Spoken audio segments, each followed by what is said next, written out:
बिस्मिल्लाहिर्रहमानिर्रहीम, अस्सलाम वालेकुम। Live with doctor Shahid Masood के साथ मैं हूं सुमेरा सलीम।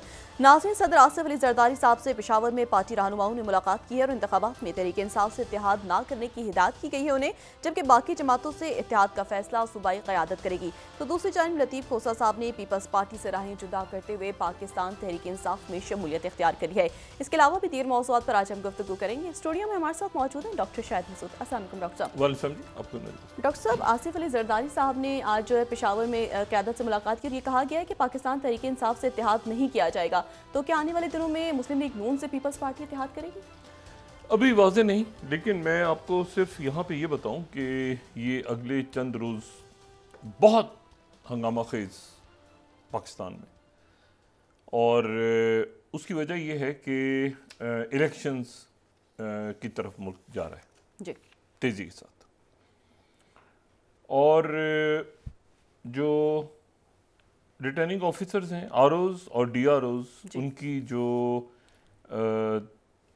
उनकी ट्रेनिंग है वो 19 तारीख तक ख़त्म हो जाएगी। ये इस हफ्ते से बस आप समझें कि ये सारा अमल जो है ये तेज़ी पकड़ेगा, और 19 तारीख को ही जो है वो कागजात नामजदगी जो है वो जारी हो जाएंगे, और फिर 20 से लेके 22 तारीख तक कागजात नामजदगी दाखिल करवाएंगे लोग, यानी जिसने हिस्सा लेना है कौमी और सूबाई असम्बलियों के इलेक्शंस में। अच्छा, 23 तारीख को जो है ये नाम शाये हो जाएंगे। 23 तारीख 24 से लेके 30 तारीख तक इनकी जांच पड़ताल होगी इसी महीने। ठीक है, तो ये न्यू ईयर और ये सारे दिन चल रहे हैं। उसके बाद जांच पड़ताल के नतीजे में कुछ कागजात रद्द हो जाएंगे, कुछ किसी के खिलाफ अपील हो जाएगी, कुछ होगा, सब कुछ। तो उसकी जो तारीख है वो ग़ालिबन 3 जनवरी तक अपील हो सकती है।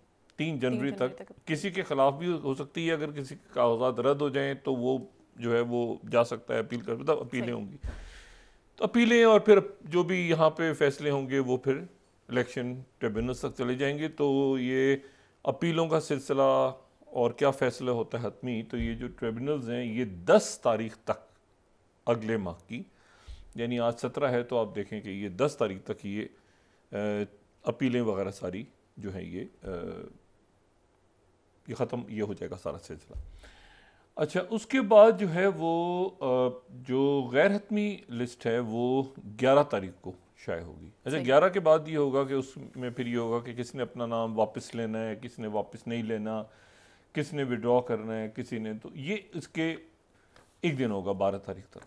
देखिए 12 तारीख तक वो जो है वो, और 13 तारीख को जो है वो निशानात अलॉट हो जाएंगे, और उसके बाद फिर ये जो है ये तेज़ी के साथ फिर मामला जो है ये, मतलब ये पूरा का पूरा ये आप समझें कि आज से लेके और ये 13 तारीख तक ये सारा सिलसिला जो है निशानात और फहरिस्त, हतमी फहरिस्त और ये सारी, उसके बाद ये 13-14 तक, ये जो रफली मैं अगर कोई तारीख ऊपर नीचे कर जाऊँ, लेकिन आप समझें कि बस ये 13-14 अगले महीने की जनवरी को, और उसके बाद फिर इलेक्शंस की तरफ।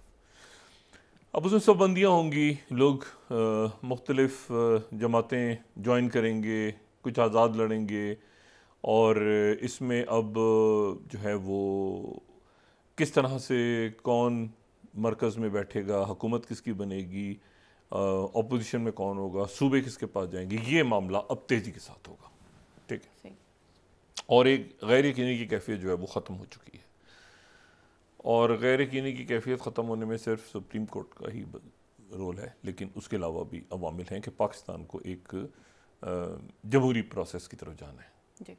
ठीक है, एक मुंतखब हुकूमत ही फैसले कर सकती है, उसके पास ही लोगों का मैंडेट होगा। अब उसमें लेवल प्लेइंग फील्ड कितनी मिलती है, तहरीक इंसाफ के जो तहफ़्फ़ुज़ात हैं वो क्या कहाँ तक जो है वो ख़त्म होते हैं, और इसी तरह से मुस्लिम लीग नून किस पोजीशन में आती है, क्योंकि जो जहांगीर तरीन साहब की जमात है वो तो बिल्कुल अपनी सीटें वो नहीं देंगे, और मैं आपको बताऊं कि वो इलेक्टेबल से हैं, पक्के पक्के पक्के इलेक्टेबल्स हैं उनके पास, ठीक है। और केपी में क्या सिचुएशन बनेगी, खैबर पख्तूनख्वा में, ये भी अभी बिल्कुल वाज़ेह नहीं है। और इसमें जो है वो तो क्या उनकी एडजस्टमेंट होगी नहीं होगी, तो एक अभी बहुत अब तेज़ी के साथ आपको ये चीज़ें होती नज़र आएंगी। अच्छा, तो ये इलेक्शंस, पाकिस्तान इलेक्शंस की तरफ जा रहा है, और इसमें जो है ये ज़ाहिर है कि ख़त्ते के हालात और यहाँ पर अब लॉ एंड ऑर्डर को ठीक रखना, हालात को अदम इस्तेकाम दरमियान में ना पैदा हो, ये जो दहशतगर्द हमले हो रहे हैं इनको कैसे देखना है, ये तो ये रियासती अदारों के ऊपर आने वाले दिनों में और आवाम के ऊपर भी बहुत ज़्यादा अब आप समझें कि वो बहुत तरफ से दबाव होगा।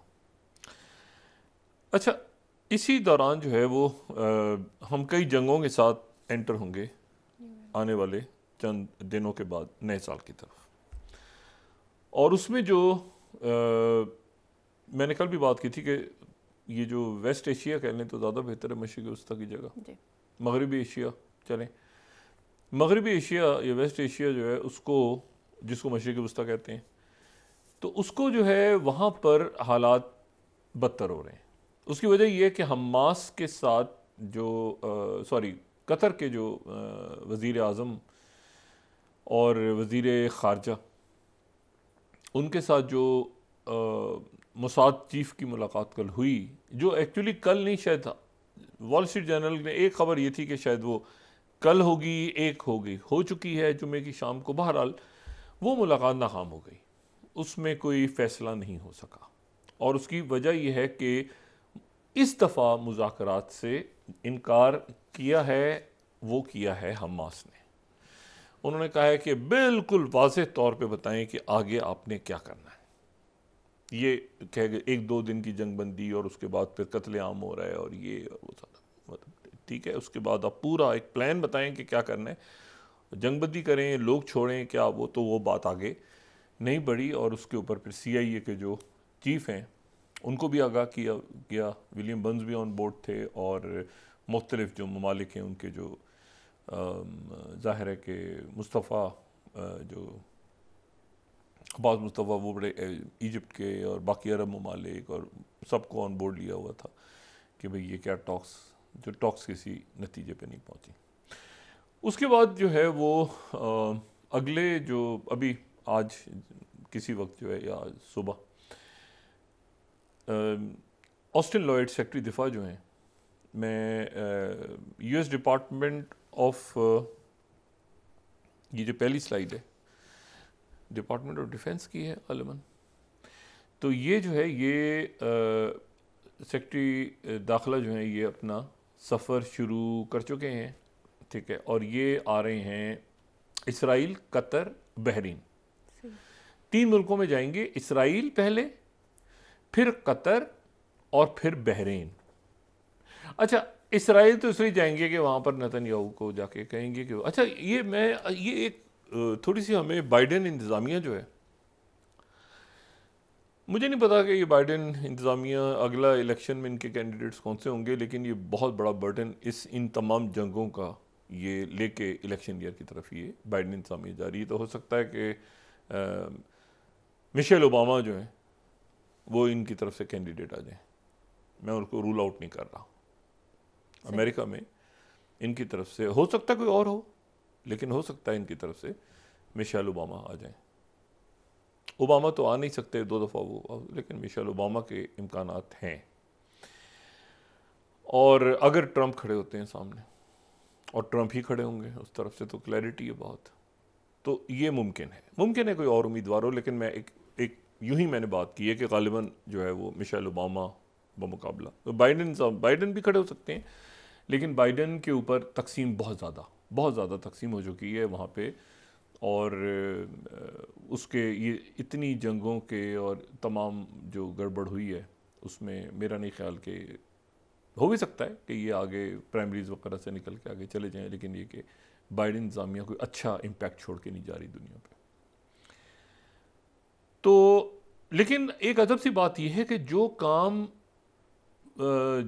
काम पहले आपको हॉकिश एटीट्यूड नज़र आता था डिपार्टमेंट ऑफ डिफेंस का, पेंटागन का। इस दफ़ा ज़्यादा हॉकिश तो जो आपको नज़र आए, मतलब ये होता था कि वो कह रहे हैं कि जी नहीं हमला करो, पेंटागन कह रहे हैं, सेंटकॉम कह, इस दफ़ा उन्होंने नहीं कहा। इस दफ़ा इसका सारा जो मलबा है वो है ये जैक सुलिवन और ये जो ब्लिंकन एंड कंपनी है, स्टेट डिपार्टमेंट, सही, ये इसका मलबा उठाएंगे। अगर ट्रंप होता ना, ट्रंप ये 3-4 फायर कर चुका होता ट्विटर पे तो 3-4 लोगों को अभी तक पता नहीं कितने फायर कर चुका होता। जो ऑस्टिन लॉयड है, ऑस्टिन लॉयड का ये दूसरा दौरा है, सही, और ऑस्टिन लॉयड जो हैं वो दूसरे दौरा है उनका, और ये उनके साथ चार्ल्स क्यू ब्राउन भी हैं।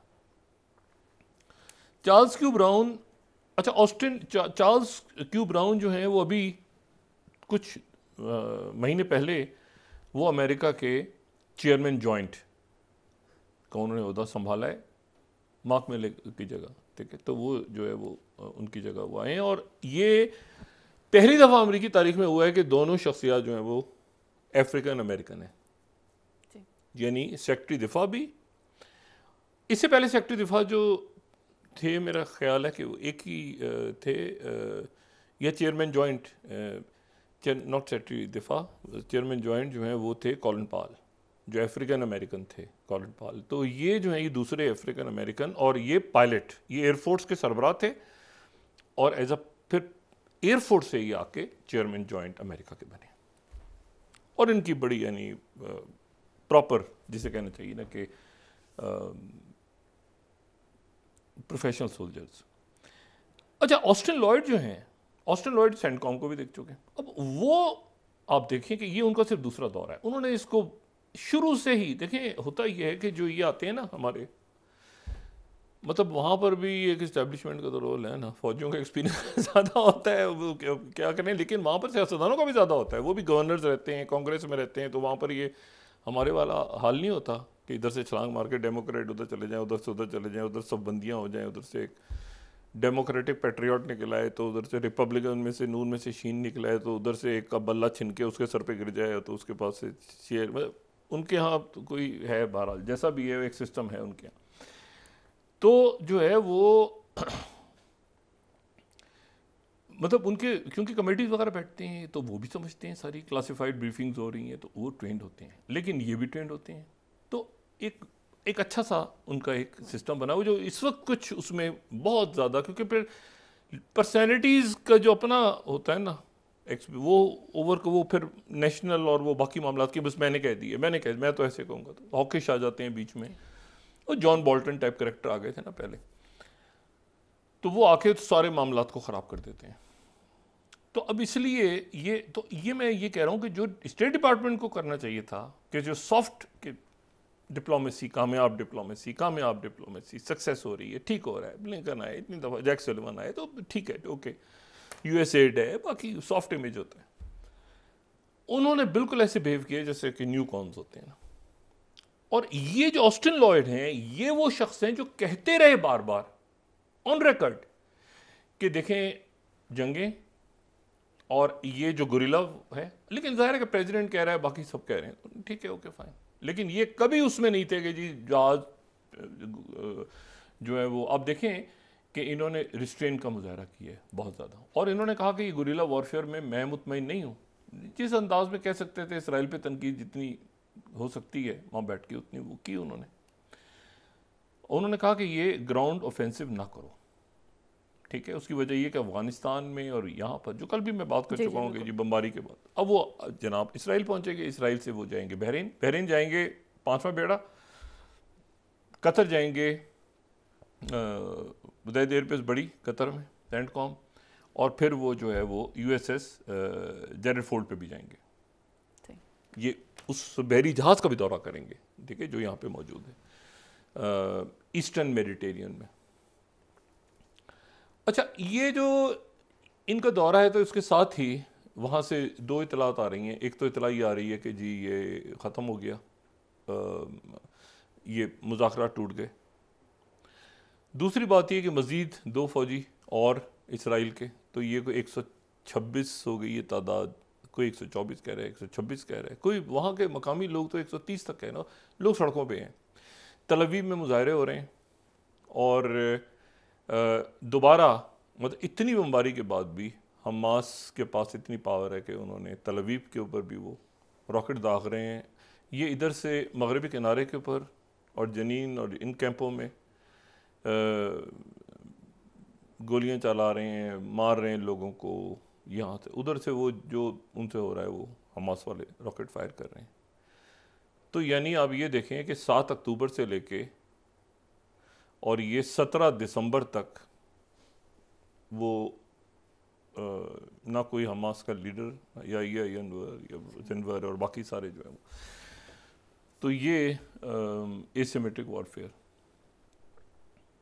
और अभी तो हिजबुल्लाह इसमें ड्रैग नहीं हुई, और इन्होंने भी छोटा मोटा काम किए, रॉकेट वॉकेट दागे हैं। जो खताब हिजबुल्लाह वगैरह इराक़ में बैठे हैं, जो लोग समझते हैं ना ये डायनामिक्स, या जो गए हैं यहाँ पे इराक़ में और सीरिया में, उनको शायद ये जो ख़बरें हैं ना भूल जाएंगे, ये अखबारों में आती हैं। अगर आप खुद जाएँ ना, हम भी वहीं तक रहते हैं जो अखबार, हम भी उससे ज़्यादा बात नहीं करते। जिन लोगों ने कवर किया हुआ है ना, जो लोग गए हुए हैं, जिन्होंने कभी इरबिल जाके अबू धाबी से फ़्लाइट पकड़ी हो इरबिल की, या कोई और जहाज़ पकड़ा हो और इरबिल गए हों कुर्दिस्तान में, और एक जगह ऐसे कुर्दिस्तान, वो जो इरबिल है ना, वहाँ से थोड़ा सा ट्रैवल करें तो एक थोड़ा सा पहाड़ी इलाका ऐसे करके आता है, पहाड़ी इलाका। तो इधर आपको जो है वो नज़र आते हैं वो कुर्द जो कि ईरान के साथ हैं या उनके खिलाफ जो, और इधर वो कुर्द नज़र आते हैं जो टर्की, मतलब बिल्कुल आपको ऐसे एक जगह, एक पॉइंट पे आप ऐसे खड़े हो गए थे, 2 इलाकों में ऐसे डिस्ट्रीब्यूशन हो जाती है, ठीक है ना। और कुर्द मौजूद हैं, और वो कुर्द जो कि फिर आप उनके साथ बैठे हैं तो आपकी कोशिश होती है कि यार ये इनके साथ खाना खा रहे हैं तो उस मुल्क को ना पता चले, उनके साथ खाना खा रहे हैं उस मुल्क को ना पता चले, क्योंकि सबके साथ ही मिलना होता है। तो एक अजीब वहाँ पे जो है ना, एक अजीब सी सूरत हाल है। 12 तो, और वो ये इरबिल के बारे में मैंने कहा था ना कि वो वहाँ हम जब ठहरे हुए था, मैं जिस जगह पे, तो उन्होंने कहा जी, मैंने कहा सबसे महफूज जगह कौन सी खाना खाना है शाम को? उन्होंने कहा जी ये सबसे महफूज जगह है। उन्होंने नीचे जाके खाना खाने लगा। मैंने कहा सबसे महफूज है? उन्होंने कहा हाँ, यहाँ 20 दिन से कोई धमाका नहीं हुआ, आप खाएं आराम से खाना। तो ये सबसे महफूज जगह थी जहाँ पे खाना, जहाँ 20 दिन से वहाँ पे कोई खुदकुशी। मैं 20 दिन पहले क्या हुआ था? उन्होंने कहा 70-80 आदमी मारे गए थे, लेकिन 20 दिन से सुकून है, आप खाएं आराम से खाना। अच्छा, 12 तो ये जो है ये यहाँ पे, तो वहाँ पर भी रॉकेट फायर हुए, लेकिन फुल फ्लैश वॉर। ये आके अब एक तो नेतन्याहू, लेकिन मामला अभी भी गड़बड़ है। उसकी वजह ये हुई है कि हुतीज़ ने 45 मिनट में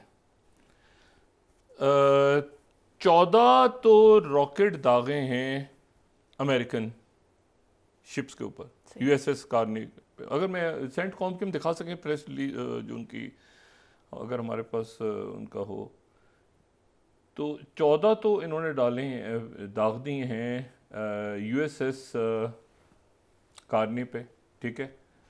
अच्छा, और उसके बाद 14 engaged 14 unarmed aerial systems launched as a drone wave, पूरी एक वेव की सूरत में यूएसएस कार्नी पे इन्होंने दागे हैं, ठीक है, अर्ली मॉर्निंग।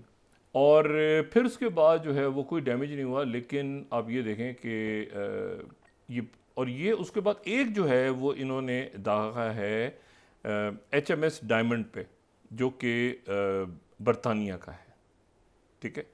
और तो ये अगर कुल मिला लें इसको, तो एसोसिएटेड प्रेस जो 10th US एंड ब्रिटेन, वो दोनों नेवीज ने 15 अटैक्स को, क्योंकि एक जो है वो HMS डायमंड पे हुआ है, तो HMS डायमंड पे एक अटैक हुआ है। तो BBC अगर 9 स्लाइड कोट करें तो HMS डायमंड एक उन पे अटैक हुआ, एक, तो दोनों को मिला के 14 और एक 15 अटैक हुए। और उसके बाद जो है मुकम्मल तौर पे बहर अहमर के अंदर वो सारा जो भी शिप्स वगैरह थे, बचे कुचे आ रहे थे, वो सारे के सारे वो ऊपर से अफ्रीका, चलो अफ्रीका से घूमते आओ उधर से, ठीक है। तो ये जो है ये और ये बड़ा नुकसान है, बहुत बड़ा नुकसान है, क्योंकि लोगों इसके नतीजे में क्या कीमतें तेल की बढ़ सकती हैं दुनिया में, क्या इसमें कोई और सप्लाई चेन्स मुतासर होंगी, क्या होगा, मतलब एक बड़ा क्राइसिस है जो पैदा हो रहा है। हूतीस कह रहे हैं कि नहीं, ये जब तक गजा के ऊपर, मतलब हम बिल्कुल इस जंग में हम शामिल हैं, ये जंग में है, हमारे साथ जंग हो रही है इस वक्त, ठीक है, किसी सूरत हम जो है वो फ़लस्तीनियों को हम इस वक्त नहीं छोड़ेंगे अकेला। अच्छा, यहाँ पर तो इसके बाद जो है वो एक तो बात ये हो गई। दूसरी जो बात है जो इसमें आज इम्पॉर्टेंट हुई है, क्योंकि ये जो गज़ा में तीन तरफ से आप समझें कि गज़ा का जो जेल है उसके तीन फाटक हैं। गज़ा के जेल के तीन फाटक हैं। एक तो रफ़ा का जो बंद हुई है, जो जिसको मिस्र कंट्रोल करता है। दूसरा जो है वो शुमाल में है, एरेज की क्रॉसिंग है, अगर हम ऊपर देखें एरेज जो बंद है। और एक है केरम शलोम क्रॉसिंग, ये भी बंद है। ये दो को इसराइल कंट्रोल करता है। एक रफ़ा को, जो रफ़ा जो रेड पे है ना, वो रफ़ा को कंट्रोल करता है इजिप्ट, और ये जो किरम शलोम जो जनूब में है ये और इरेज को कंट्रोल करता है इसराइल। तो किरम शलोम क्रॉसिंग को भी आज खोला गया है, आज खुलवा दिया गया और खुलवाया वहाँ पे। इसमें बहुत बड़ा किरदार जो है फ्रांस का है। फ्रांस की जो वज़ीर ख़ारजा हैं वो आज तल अवीव में हैं, और फ्रांस ने जो मुतालबा किया है वो किया है मुकम्मल सीज़ फायर, ठीक है। फ्रांस, ये 17वीं स्लाइड, उनके टॉप डिप्लोमेट ने immediate and durable Gaza trust, ठीक है, कंप्लीट सीज़ फायर का मुतालबा जो है वो उनकी तरफ से हुआ है। ये सारे वो मुल्क हैं जिन्होंने अभी सिक्योरिटी काउंसिल के इजलास में भी, और यूरोप के, तो एक ये अलाइज ने, और इन्होंने ये भी कहा है कि वो रफ़ा के अंदर कैसे स्ट्राइक हुई है। उसमें फ्रेंच जो हैं ये इमदादी कारकुन, ये मैंने कहा ना कि मैं इस जंग से एक बात ये सामने आई है कि जितना ज़्यादा जो, यानी इसमें मज़ाहिब की और मसालिक की और वो सब, इंसानियत ऐसे खड़े होते देखी है मैंने। बद से ऐसे हालात आते हैं ना, जंगें और जलजले, आपको बद से बदतर लोग मिलते हैं और बेहतर से बेहतरीन लोग मिलते हैं। इससे कतई नज़र के उनका क्या मज़हब है। और ये में आप ये देखें कि वो वहाँ से जो गज़ा में किसी डॉक्टर की डेथ हो रही है, किसी सहाफ़ी की, अल जज़ीरा वाले जा रहे हैं वहाँ पे जंगी जराइम का केस लेके, ये तो वहाँ से जो कोई राइटर्स वाले और बाकी दुनिया के लोग और जो डॉक्टर्स हैं वो वहाँ से रो रहे होते हैं कि देखो ये हमारे डॉक्टर्स, हमारी नर्सेस, ये चाहे गज़ा में थे, जो भी थे वहाँ, हम हॉस्पिटल शिफा को तो बिल्कुल तबाह करने वाले हैं दोबारा। तो वो ये दुनिया इस तरह खड़ी हुई है, और उसका नतीजा क्या निकला है? उसका नतीजा एक अजीबोगरीब नतीजा सामने आया है। उसका नतीजा ये सामने आया है कि हार्वर्ड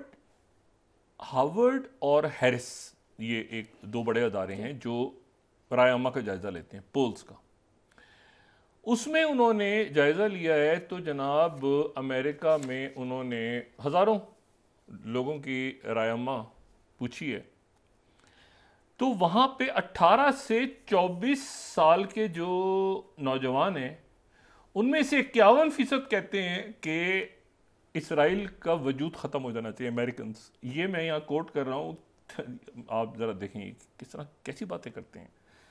जूइश प्रेस को देखें आप ज़रा।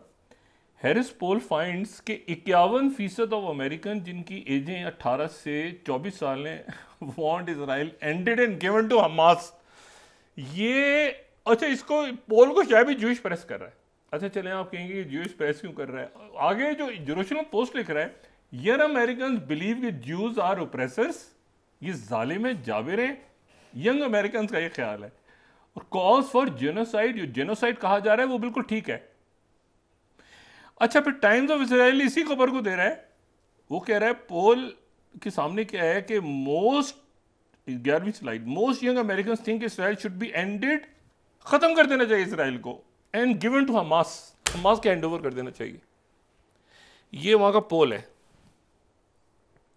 ठीक है, ये हमारे कोई इंतखाबी नताइज नहीं है, ये उनका पोल है, बड़ा साफ और शफाफ है, ठीक है। तो बात यह है कि ये उसके ये तो सूरत हाल बनी हुई है। अच्छा, अब इसमें इस पूरी पिक्चर में अब जाहिर है कि ऑस्टिन लॉयड जो हैं वो एक बात तो यहाँ पे चली है और मुझे नहीं पता कि इसको ये किस हद तक काबिल अमल होगी। अच्छा, यहाँ पर उनको भी जिक्र करना बहुत ज़रूरी है। बरतानिया ने डेविड कैमरॉन क्या ज़बरदस्त उनके जो सेक्रेटरी ख़ारजा आए हैं बरतानिया के और जो वज़ीर आज़म भी रहे हैं पहले, बड़ा बड़ा बहुत ज़बरदस्त वो, और एनालिना बेरबॉक, इन दोनों ने जो जर्मन फ्रांस की जो सेक्रेटरी ख़ारजा हैं उन्होंने तलवीब में खड़े होकर कहा है कि seize fire, immediate seize fire, ठीक है, मुकम्मल सीज़ फायर करो।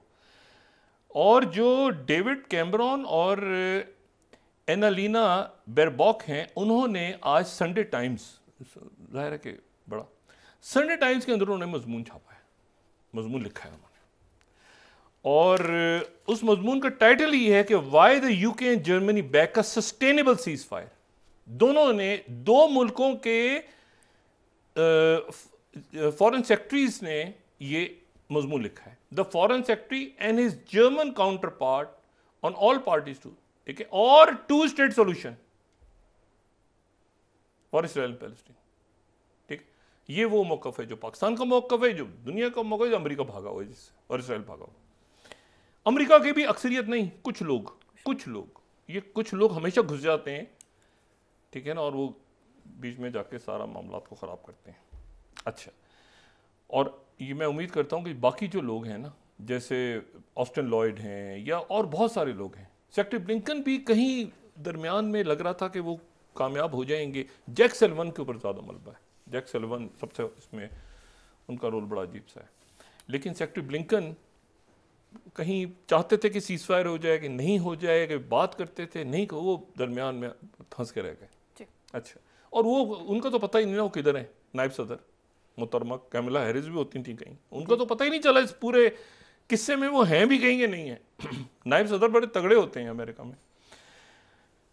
तो ये जो है, अच्छा, मैं जो बात कह रहा था ना, वो मैं ये बात कह रहा था कि ऑपरेशन प्रॉस्पेरिटी गार्डियन, ये मुझे नहीं पता कि क्या ये कामयाब हो सकेगा, लेकिन ये बात वहाँ पर चल रही है कि एक ऑपरेशन, अगर हम ये यहाँ दिखा सकें वॉर जोन की स्लाइड, जो हॉवर्ड एडमंड वहाँ के बड़े एक जो हैं वो आप समझ लें कि उनका डिफेंस पेपर है ये, newly formed Operation Prosperity Guardian to protect Red Sea shipping.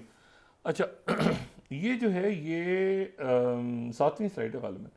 अच्छा, ये जो है ये अब इसमें वो ये कह रहे हैं कि जी यूएस और यूके पे चूँकि 15 हुतीज़ अटैक हुए हैं सैटरडे को, तो इसलिए जो है वो यहाँ पे ऑस्टिन लॉयड एक कोशिश करेंगे बनाने की, लेकिन वो बनती है या नहीं बनती, इस जंग को ख़त्म होना चाहिए इसमें, क्योंकि वो मतलब हुतीज़ से कौन सा मुल्क इस वक्त लड़ेगा, जाके अपने जंगी बेड़े भेजेगा कि जाके हुतीज़ के साथ लड़ाई करो और इस फड्डे में पड़ो। तो मेरा नहीं ख्याल कि, और अमेरिकन्स भी जाहिर है कि वो भी चाहेंगे कि जल्द से जल्द ये बहर अहमर खुले, क्योंकि यूरोप और इधर उधर सारा मसला ख़राब हो गया। अब ज़रा वक्फा लें, फिर उसकी मैं बात करता हूँ कि ये पाकिस्तान पे क्या असरात, जंग बढ़ने जा रही है। सही। अगर जंग बढ़ती है और ये हमास के साथ टॉक्स नहीं हो रही, तो और यूरोप का प्रेशर भी आ गया और अमेरिका के पोल आने शुरू हो गए हैं और शदीद प्रेशर है कि इसको जंग बंदी कराओ फौरी तौर पे, तो उसके बाद क्या सूरत हाल बनेगी। चलिए, जंग बंदी हो गई, उधर से गमाली रिहा हो गए, इधर से कैदी छूट गए, जो भी, ये 20-21 हज़ार लोग जो शहीद हुए इनका क्या बनेगा, और जो पूरा गजा तबाह हो गया। ठीक है डॉक्टर साहब, ब्रेक के बाद डिस्कस। और यही सनवर और बाकी लोग सारे मौजूद हैं अपनी जगह। नाज़रीन, वापस आते हैं छोटे से ब्रेक के बाद।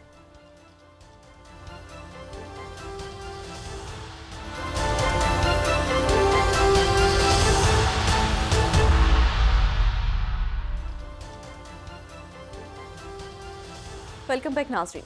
डॉक्टर साहब, आप कह रहे थे कि इंतखाबात हो रहे हैं और दूसरी जानब खित्ते में जंग फैली हुई है, तो किसके असरात पाकिस्तान पर होने जा रहे हैं? नहीं, देखें ना, मईशत एक इशू है, बाहर की सरमायाकारी, मईशत, महंगाई, IMF, दहशत गर्दी के वाक़यात, अदम इस्तेहकाम, ये सारा फिर चूँकि या तो ये पाकिस्तान जुड़ा हुआ है ना सारे मामलात से, तो उधर के मामलात में ये इलेक्शंस हो रहे हैं और होने जा रहे हैं इलेक्शंस। तो ये सारा अब हम पाकिस्तान में एज ए नेशन कैसे संभालते हैं ये हमें देखना है, लेकिन ये कि बहरहाल इलेक्शंस और ये सारे मामला जो हैं ये जंगबंदी हो जानी चाहिए। अभी ज़्यादा मामला अगर आगे चलेगा तो और ख़राबी की तरफ जाएगा।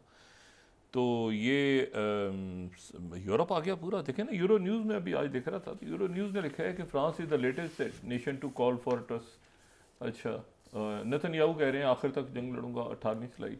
तो वो जो है इस तरह से नहीं काम चलता। अच्छा, जो दूसरी बात है वो ये है कि इंडिया, थोड़ा सा जिक्र इंडिया का हम कर लेते हैं। वो खाने के बाद होता है ना मुंह मिटा के कोई अच्छी बुरी खबर, और मैं बताऊँ कोई तनकीद कभी नहीं होती, सिर्फ ये होता है कि वो उनको बताया जाए कि ये आपके बारे में वो किस तरह ऑब्जर्व कर रहे हैं कि उनका क्या रिलेशनशिप है दुनिया के मुल्कों के साथ। तो United states commission for international religious freedom की रिपोर्ट आई है, ये 25वीं स्लाइड है, और वो ये कह रहे हैं यूनाइटेड नेशंस की, मैंने आपसे कहा ना जैसे यूनिसेफ है, ये अदारे हैं जो कि इंडिपेंडेंटली बताते हैं कि दुनिया में क्या हो रहा है। मतलब इनका ताल्लुक कोई बाइडन इंतज़ामिया या कोई ट्रंप इंतज़ामिया या नहीं, ये इंडिपेंडेंट काम करते हैं वहाँ के। अब ये जो है ये दुनिया भर में जो माइनॉरिटीज़ हैं, मज़ाहिब हैं, उनके ऊपर ही बात करते हैं। तो उन्होंने ये इंडिया के बारे में रिपोर्ट लिखी है कि सिस्टेमिक ऑन गोइंग, ठीक है, egregious violations of freedom of religion और बिलीफ, USCIRF जो है इनका, ये commission on international religious freedom, ये डिपार्टमेंट स्टेट से कह रहा है कि इंडिया को country of particular concern declare किया जाए, कंट्री ऑफ पर्टिकुलर कंसर्न बनाया जाए, करार दिया जाए। और ये जो है ये अब राइटर्स इसको खबर को दे रहा है, तो पूरी दुनिया में खबर जा रही है। 26वीं slide, US religious freedom watchdog implores Biden administration to designate India. Indian Express, designate India as country of particular concern, US religious freedom watch to Biden government. America, ये अमेरिका का है इशू। देखें, ये कोई और मुल्क करें तो नहीं, पाकिस्तान की तरफ से बात हो जाती है, लेकिन अमेरिका सबसे अहम स्ट्रेटेजिक पार्टनर उनके जो कहते हैं मोदी सरकार, उनकी तरफ से बात हो रही है। India Today, US religious freedom panel recommends India as country of particular concern. ये अमेरिकन वैल्यूज हैं, अमेरिका की जो वैल्यूज हैं वो यही है कि वो रिलीजियस फ्रीडम। मैंने आपसे कहा ना कि वो डॉक्टर्स वहाँ की नर्सेज, वहाँ के लोग, आप देखें जर्मन, फ्रांस, सारे मुल्क खड़े हो गए ना एक साथ आके कि बस कर दो भाई, क्या करो, कितना मतलब क्या किया वहाँ पे। तो गज़ा में और मगरबी किनारे पे तो दुनिया खड़ी हो गई है। अच्छा, अब इसमें जो है ये अब आप देखें ना, वॉइस ऑफ अमेरिका 16 स्लाइड को अगर देखें तो British and German top diplomats call for sustainable ceasefire. दुनिया खड़ी हो रही है अब इस पे जो है ना, मतलब ये ऐसी है कि अब मतलब अब सब मतलब ये अरब लीग या OIC या यहाँ से नहीं, अब ये बढ़ गया है मामला बहुत ज़्यादा, और वो जाके वहाँ पे कह रहे हैं, ठीक है। अच्छा, तो ये जो है, अच्छा दूसरी जो बात है, ये तो चले हो गया कि वो उनका सिलसिला हुआ बाकी, लेकिन बाकी दो चीज़ें ऐसी हैं जो इम्पोर्टेंट, इसलिए इनका थोड़ा सा इंटरनेशनल तो नहीं बनता, लेकिन बहरहाल एक तो वहाँ पे मुजाहरे हो रहे हैं, और वो मुजाहरे इसलिए हो रहे हैं क्योंकि अदानी ग्रुप के हवाले से दुनिया का भी कंसर्न है। तो अदानी ग्रुप जो है उसको वहाँ पे धारावी के इलाके में ये जो कच्ची आबादियाँ हैं मुंबई की, जो स्लम्स कहते हैं, और बड़े यहाँ पे बड़ी दुनिया रहती है, और यहाँ का जो उसको अरसर नौ तामीर करने का जो ठेका है वो फिर अडानी ग्रुप को दे दिया है। अदानी ग्रुप को तो वो उसके ऊपर एक हंगामे शुरू हो गए हैं, वहाँ पे प्रोटेस्ट शुरू हो गए हैं, और उद्धव ठाकरे वहाँ पे उनको लीड कर रहे हैं शिवसेना के, कि भाई ये मुंबई की ये कैसे अडानी ग्रुप को दिए। तो ये जो है अब ये ज़ाहिर है कि एक इंटरनेशनल न्यूज़ बनी हुई है 21वीं स्लाइड, लेकिन बहरहाल ये अडानी ग्रुप चूँकि है स्लम ओवरऑल प्लान में, फिर अडानी ग्रुप को दे दिया। अच्छा, इनके दूसरे तो एक तो ये अडानी ग्रुप तो फेरे में आए हुए हैं ना, अब इनके दूसरे दोस्त जो हैं वो भी फेरे में आ गए हैं। अच्छा, वो भी बड़े इनके वालिद असल में ओम जिंदल थे, वो बड़े एक इंडस्ट्रियलिस्ट थे, उनकी डेथ हुई, फिर उसके बाद इनकी जो वालदा हैं वो भारत की अमीर तरीन जो आप समझें कि कारोबारी शख्सियत हैं। ये ख़ुद जो हैं ये वज़ीर आज़म मोदी के बहुत करीब हैं, ठीक है, $24 बिलियन इनकी नेटवर्थ है। ये स्टील का कारोबार भी करते हैं, ये इंडस्ट्रीज़ में भी हैं, ये काफ़ी जगहों पे हैं। तो इनके ऊपर जो है जेएस ग्रुप के जो चेयरमैन हैं सज्जन जिंदाल, इनके ऊपर ये मुकदमा 29 स्लाइड अगर हम कोट करें, फिर 30th कोट करें, ठीक है, फिर 31st कोट करें, तो इनके ऊपर ये मुकदमा जो हैं ये आज हाई कोर्ट ने कहा है कि उनके ऊपर मुकदमा काटे जाएँ। 33rd स्लाइड कोट करें और फिर ये 34th कोट करें, तो इनके ऊपर जो है ये डाल दिए गए। और अब आप कहेंगे कि इसे हमें क्या दिलचस्पी है इसमें? ये वो सज्जन जिंदल हैं जिनके बारे में एक बात आई थी कि वो उनकी हमारे माजी और मुस्तकबिल के वज़ीर आज़म से मरी में मुलाकात हुई थी। ये वो सज्जन जिंदाल हैं, ठीक है। अच्छा, तो बहरहाल तो इसलिए थोड़ा सा अब मेरे ख्याल से लोगों के जहन में आ गया कौन से सज्जन जिंदाल ये वो जिंदाल है, इनके ऊपर इनको वहाँ की अदालत ने जो है ना पकड़ा हुआ है। अच्छा, बहरहाल, और ये प्रिंस मोदी का चूँकि सर्कल है और चूँकि यहाँ पे नाम चलता रहा तो इसलिए मैंने डिस्कस किया, वरना ये इनका इंटरनल मामला है, लेकिन जो पाकिस्तान में डिस्कस होता रहा तो इसलिए ये सज्जन जिंदाल यहाँ पर भी काफ़ी पॉपुलर नाम रहा है।